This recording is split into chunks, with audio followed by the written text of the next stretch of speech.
Bashar EL-Halabi in Istanbul. He's a Middle East and North Africa senior geopolitical analyst for Clipper Data. It's a commodities intelligence firm. Good to have you with us on Al Jazeera. I want to ask you about the timing of this, first of all.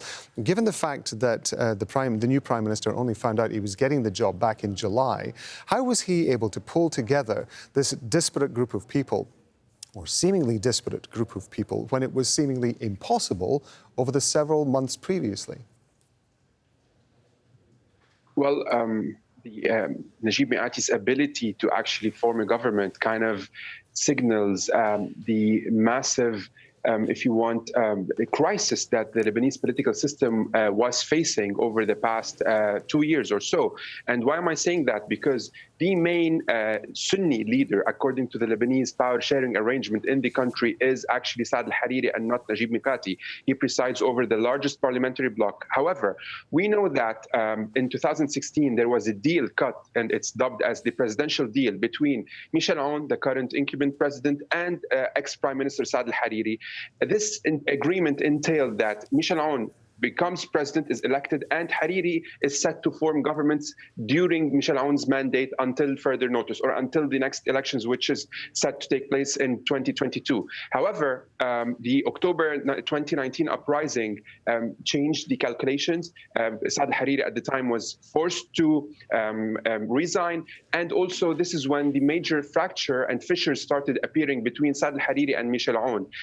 Political bickering commenced, and a year later, when Saad Hariri was reappointed as a Prime Minister designate in order to form a government, he failed because the well has been poisoned between him and between Michel Aoun. And nowadays, the problem in the country, regardless of the economic situation, it is actually a political situation. It's actually about the Lebanese constitution, and it's actually about the Lebanese power-sharing arrangement. We know that the main slogan that Michel Aoun has waved throughout his political career since 1988 up until today was the restoration of the Christian rights in Lebanon.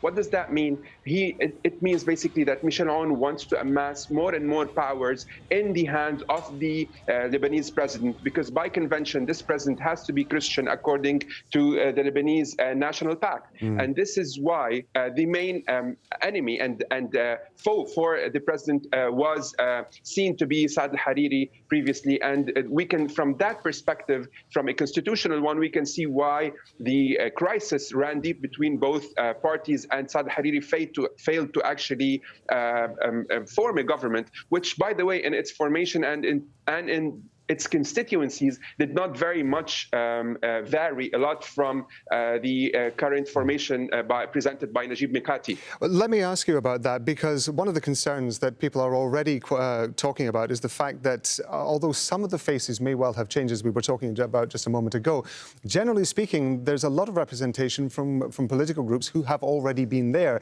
and people in Lebanon are already saying nothing has changed. These parties are the ones who were responsible for this problem in the first place. Let me ask you this. The key thing seems, I take the point about the constitutional side.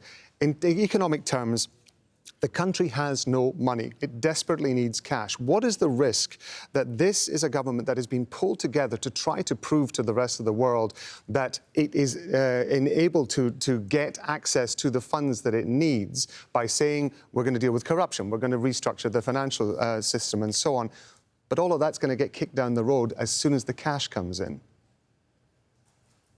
Absolutely. I mean, to start with, just the names that were mentioned by your reporter in Beirut or by your introduction, sir, are enough to signal a lack of trust in the newly formed government.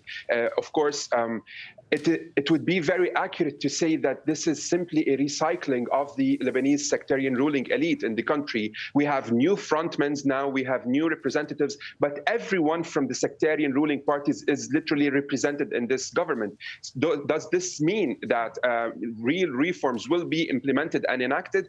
I really doubt so, especially that the main ministers that are represented in this government are also actually guardians of the temple, anyway, of the Lebanese political system in general, whether it is the finance minister or whether it is other ministers that are definitely playing a role as simply frontmen for the main leaders of the country. However, the main crisis and the main problem that the different constituencies of this system was facing over the past few months, or more accurately, since the Beirut port explosion, is that international donor money and loans in general, or donations, were starting to be channeled through the Lebanese civil society and the civil society organizations in general. And this was a major red flag for the different constituencies. And this is why over the past few months, we've heard the main leaders of the sectarian parties attack the civil society and attack foreign funding and attack the new